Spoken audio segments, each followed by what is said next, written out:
திருச்சியில் வந்து 4வது நாளாக இந்த போராட்டமானது தொடர்ந்து கொண்டிருக்கிறது. தற்பொழுது இன்று 4வது நாள் இந்த போராட்டத்தில் காலை முதலே வந்து மழை பெய்து கொண்டிருக்கிறது. அந்த மழை பெய்தாலும் தொடர்ந்து இந்த போராட்டமானது தொடர்ந்து அறவழி போராட்டம் தற்போது நடைபெற்று வருகிறது. நீங்கள் பார்க்கலாம், தற்போது ஏராளமான பெண்கள் வந்து இந்த பகுதியில் குழுமியிருக்கிறார்கள். தொடர்ந்து மழை வந்தாலும் அதை பொருட்படுத்தாமல் தங்களது கோரிக்கை நிறைவேறும் வரை தற்பொழுது இந்த போராட்டத்தில் ஈடுபட்டிருக்கின்றனர். அவர்களுக்கு ஆதரவாக ஆண்களும் கல்லூரி மாணவர்களும் அனைவரும் ஒன்றிணைந்து தற்பொழுது இந்த போராட்டத்தில் ஈடுபட்டிருக்கின்றனர்.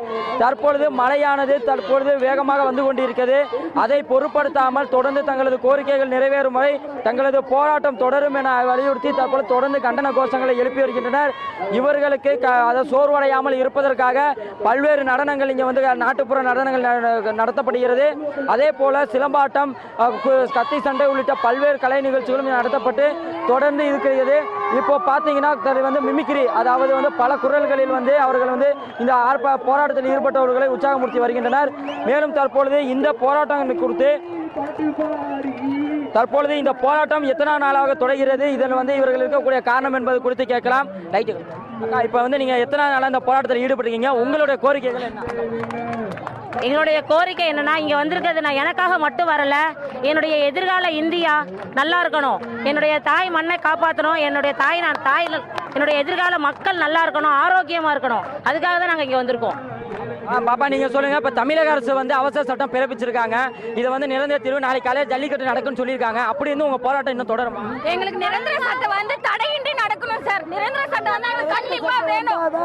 அது எவ்வளவு நாள் நாங்க போராடுறோம். நிரந்தர சட்டம் கண்டிப்பா எங்களுக்கு வேணும். இதுல வந்து எந்த ஒரு மாற்றமும் கிடையாது. எங்களுக்கு அவசர சட்டம் எங்களுக்கு வேண்டாம். தமிழர்களால் எல்லாம் முடியும். தமிழர்களால் எல்லாமே முடியும் சார். இன்னும் எத்தனை நாள் வேணா நாங்க தமிழ்நாட்டில் இருந்து போராட்டம் பண்ணுவோம். இப்ப சொல்லுங்கம்மா, இப்ப வந்து ஜல்லிக்கட்டு வந்து தடை நீக்கணும்னு சொன்னீங்க, ஒரு நீக்கி இப்ப வந்து அவசர சட்டம் பிறப்பிச்சிருக்காங்க.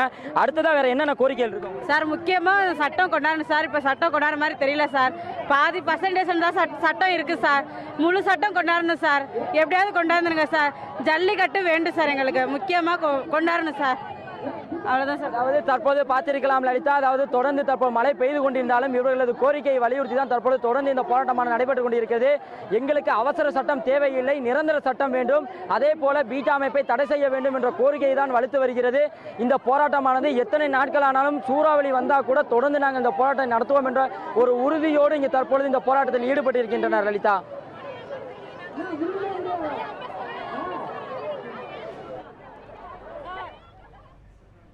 மகாலிங்கம், தற்போது அங்கு இருக்கக்கூடிய மக்களின் கருத்துக்களை பதிவு செய்தீர்கள்.